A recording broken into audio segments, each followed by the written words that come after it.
Imagine-se em um culto vibrante, cantando louvores, ouvindo sermões, com o coração cheio de fervor, crendo que está adorando a Deus. Mas e se, sem saber, você estivesse em um lugar que parece santo, mas é uma armadilha espiritual? E se o púlpito que você segue estivesse guiando sua alma para a ruína eterna?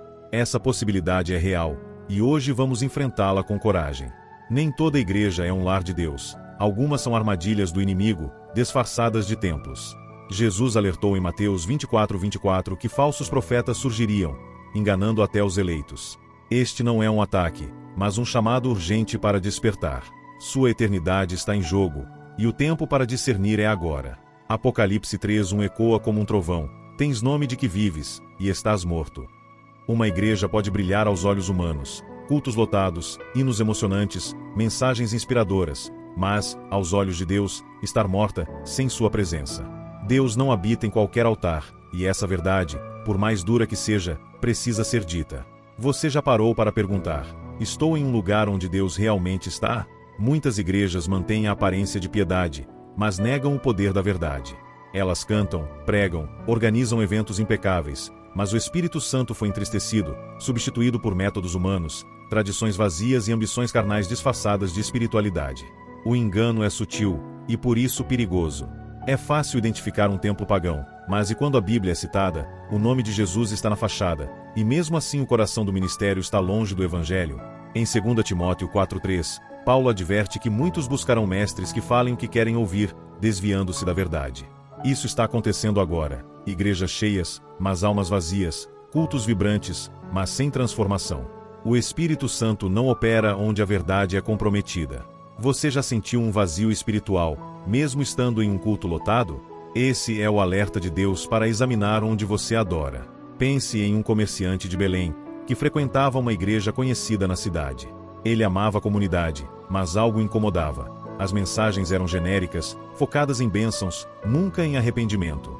Inspirado por João 8:32, conhecereis a verdade, e a verdade vos libertará. Ele começou a orar por discernimento. Percebeu que ali havia movimento, mas não a presença de Deus. Ele buscou uma congregação onde a palavra era viva e diz: agora sinto Deus moldando minha alma. Pare por um momento. Sua igreja te leva à verdade ou apenas ao conforto? Charles Spurgeon dizia que uma igreja sem a presença divina é como um navio sem leme, à deriva para o naufrágio.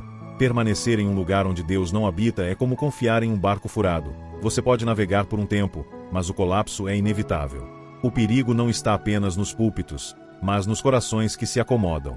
Muitos trocam discernimento por conveniência, preferindo cultos que entretenham mensagens que confrontam. A verdade fere antes de libertar, mas é o único caminho para a vida eterna.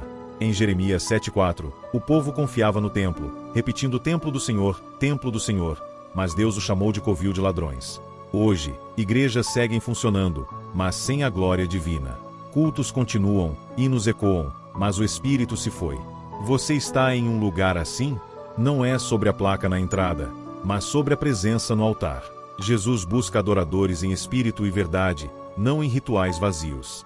Examine agora: sua igreja exalta a cruz ou apenas a menciona? Porque o destino da sua alma depende de onde você escolhe adorar. A primeira igreja que conduz à perdição é aquela onde Cristo é apenas um símbolo, não o Senhor. Ela parece viva, cultos modernos, mensagens carismáticas, atmosfera acolhedora. Mas, quando o véu espiritual se levanta, vê-se que Jesus é citado, mas não obedecido. Seu nome aparece nos hinos, nas paredes, mas sua autoridade foi expulsa do púlpito. Em Apocalipse 3:15, Jesus repreende Laodiceia por ser morna, nem fria nem quente, prestes a ser rejeitada.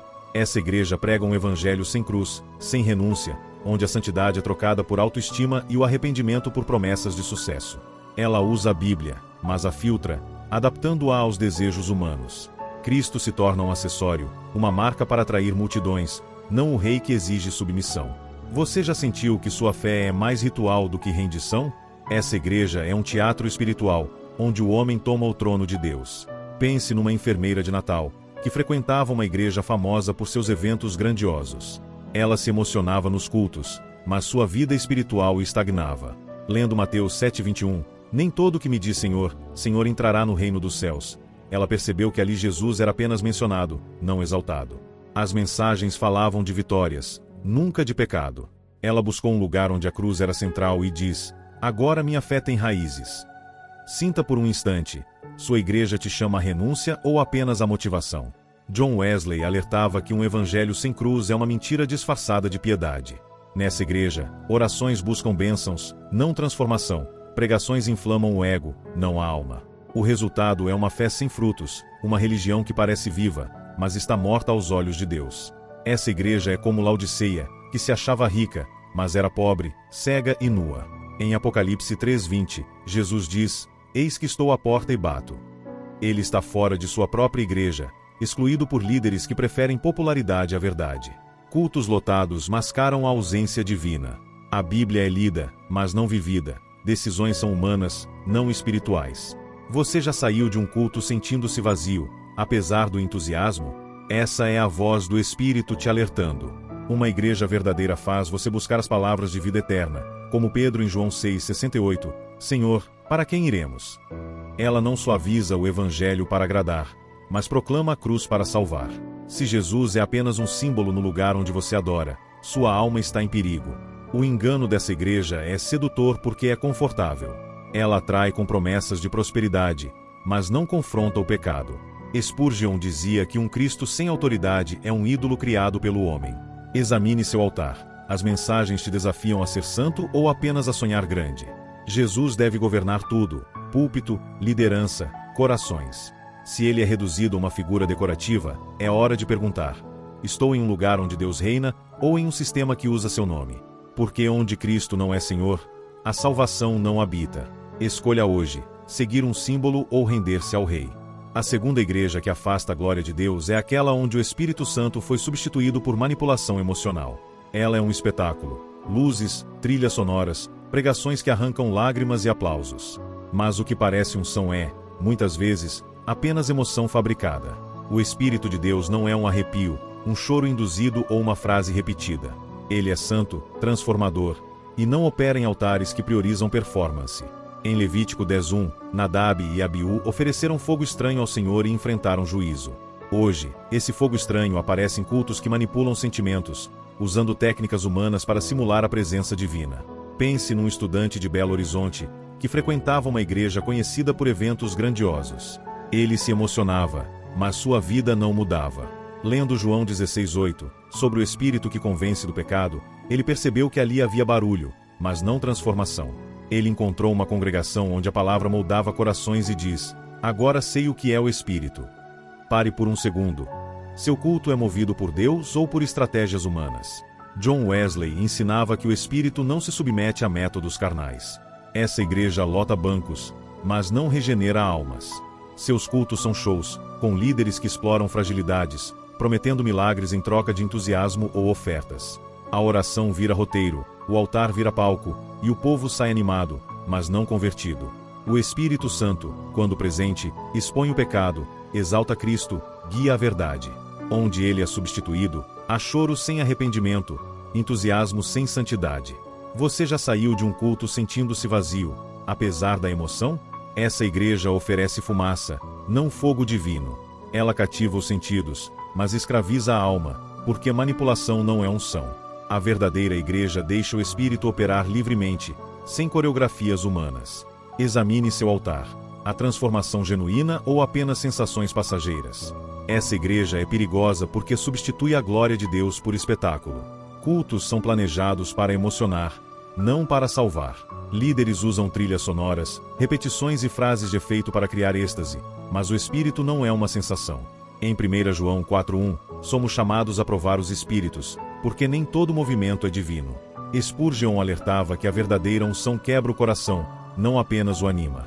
Se sua igreja prioriza impacto emocional sobre impacto espiritual, é hora de buscar um lugar onde o Espírito seja reverenciado, não imitado. Porque onde ele não está, o vazio se disfarça de glória, e o caminho leva à ruína. Você sente o Espírito te guiando ou apenas emoções passageiras? O Espírito Santo é Deus, não um recurso estético. Ele convence, santifica, transforma. Onde ele reina, o orgulho cai, o pecado é confrontado, a verdade brilha. Uma igreja verdadeira não manipula, ela deixa o Espírito operar. Se o lugar onde você adora usa a fé como ferramenta de controle, questione: estou diante do fogo de Deus ou de um fogo estranho? Porque a eternidade depende de adorar em espírito e verdade, não em performance. A manipulação emocional, como vimos, pode disfarçar a ausência do Espírito Santo, mas há uma igreja ainda mais perigosa, aquela que celebra o pecado e silencia o inferno. Essa é a terceira igreja que afasta a glória de Deus, um lugar onde o erro não é apenas tolerado, mas exaltado como liberdade, mascarado por um amor falso que nega a santidade. Em Isaías 5:20, o alerta ressoa como um trovão: ai dos que chamam o mal de bem e o bem de mal. Essa igreja evita falar de cruz, juízo ou transformação, porque teme perder membros.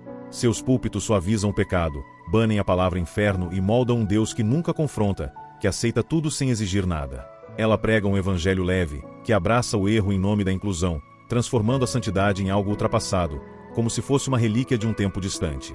Você já esteve em um lugar onde o pecado é tratado como estilo de vida, não como algo a ser vencido? Essa igreja é um abismo decorado com luzes coloridas, onde o pecado é maquiado como virtude e a verdade é silenciada para manter os bancos cheios. Jesus amava profundamente, mas nunca foi conivente com o erro. Em João 8:11, ele disse à mulher pega em adultério: vai e não peques mais. Seu amor salvava do pecado, não o acomodava. Pense por um momento, sua igreja confronta o pecado ou o celebra? Essa igreja é sedutora porque oferece conforto sem confronto. Ela acolhe todos, mas não os guia à transformação. Seus líderes temem falar de juízo, porque o inferno assusta, e santidade soa como legalismo. Eles moldam mensagens para agradar o público, não para agradar a Deus. O resultado é um povo que já não sabe distinguir o certo do errado, que confunde amor com permissividade, que troca a cruz por promessas de aceitação. Em 1 Samuel 2:29, Deus repreende Eli por honrar seus filhos acima dele, permitindo o pecado no altar. Hoje, muitas igrejas repetem esse erro, preferindo a aprovação humana à obediência divina. Pense numa professora de Fortaleza, que frequentava uma congregação que celebrava valores contrários à palavra. Ela se sentia acolhida, mas inquieta, como se algo estivesse fora de lugar. Um dia, lendo Romanos 6:23, o salário do pecado é a morte. Ela percebeu que ali o pecado era protegido, nunca confrontado. Ela buscou uma igreja onde a santidade era pregada com ousadia e diz: agora vivo para a cruz, não para o mundo. Essa inquietação que ela sentiu. Você já experimentou no lugar onde adora? Charles Spurgeon dizia que um evangelho sem juízo é um veneno doce, que embriaga, mas mata. Essa igreja é um abismo disfarçado de refúgio, onde o pecado é promovido como liberdade e o inferno é banido do vocabulário. Jesus falava do inferno mais do que qualquer outro na Bíblia, descrevendo-o como um lugar de choro e ranger de dentes em Mateus 13:42. Ele não suavizava a verdade, porque sabia o preço do pecado. Silenciar o juízo é trair as almas, é oferecer almofadas em um precipício. Essa igreja lota bancos, mas esvazia o céu, porque sem arrependimento não há salvação. Você sente o peso da cruz em sua igreja, ou apenas promessas leves que confortam sem transformar? O amor de Deus é imenso, mas exige mudança. Ele ama o pecador, mas odeia o pecado, e seu chamado é para que nos tornemos novas criaturas, não para que permaneçamos como estamos. Em 2 Coríntios 5:17, a promessa é clara: quem está em Cristo é transformado, não acomodado. O perigo dessa igreja é que ela anestesia a consciência. Seus membros se acostumam a um evangelho diluído, onde o pecado é normalizado e a santidade é opcional. Pense num jovem de São Luís, que frequentava uma igreja que evitava falar de arrependimento. Ele gostava da atmosfera, mas sentia um vazio espiritual. Inspirado por Gálatas 5:16, andai no espírito, e não satisfareis os desejos da carne, ele questionou: por que nunca ouço sobre renunciar ao pecado? Ele buscou uma congregação onde a palavra confrontava e transformava, e diz: agora minha fé tem propósito. Feche os olhos por um instante. Sua igreja te desafia a abandonar o pecado ou te deixa confortável nele? John Wesley alertava que uma igreja que não prega santidade está traindo o chamado de Deus. Se o lugar onde você adora celebra o erro, máscara o juízo ou silencia a cruz, é um sinal de que a glória de Deus se foi. Você está em um altar vivo ou em um palco que aplaude o pecado? A verdadeira igreja, que conduz à vida eterna, não é definida por sua fama, tamanho ou beleza, mas pelos frutos que produz. Em João 15:8, Jesus declara: nisto é glorificado meu Pai, que deis muito fruto.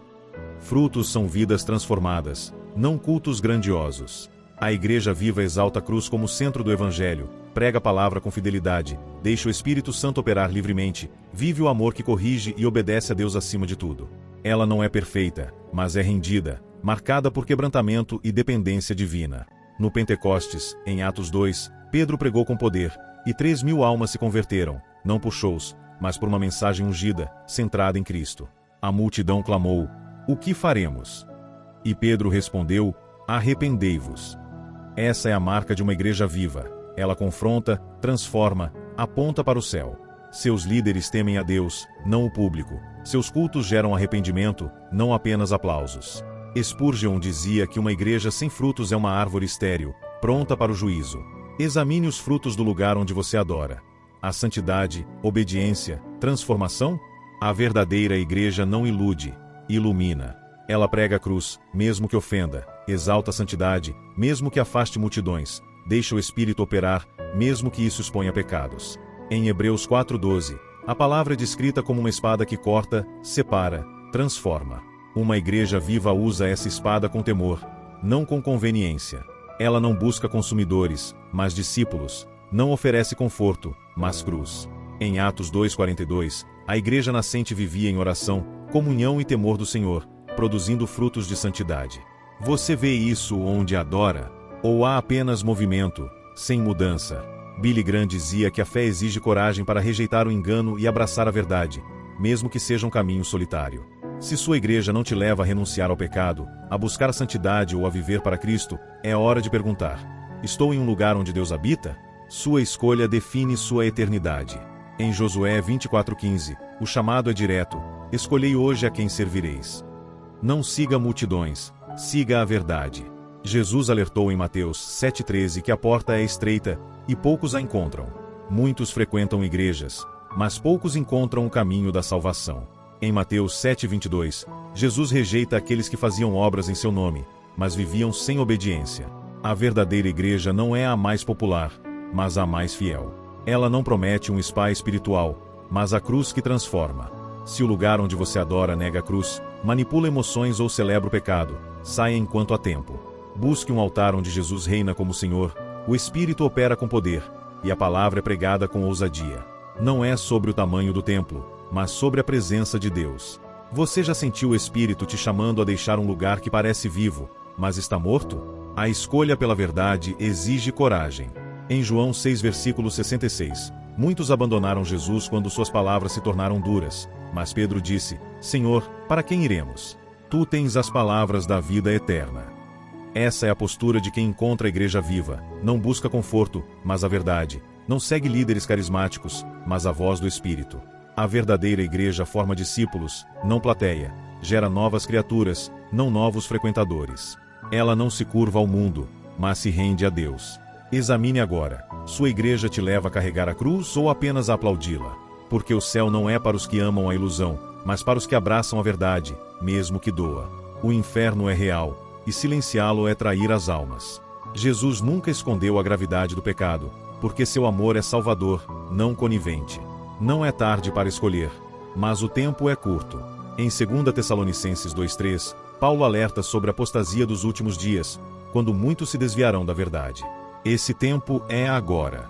Igrejas que negam a cruz, manipulam emoções ou celebram o pecado estão guiando multidões à perdição, com sorrisos e promessas doces. Não siga a maioria, siga o Cordeiro. Não confie em placas ou aparências, confie na presença de Deus. Clame agora: Senhor, guia-me à tua verdade. Revela-me onde devo adorar. Busque uma igreja onde a cruz é o centro, a palavra é a espada, o Espírito é a chama, e a santidade é o caminho. Porque a eternidade está marcada, e só os que escolherem a verdade estarão prontos. Que o Espírito Santo te dê discernimento, firmeza e coragem para sair do engano, rejeitar altares vazios e caminhar na luz que leva à vida eterna. Amém.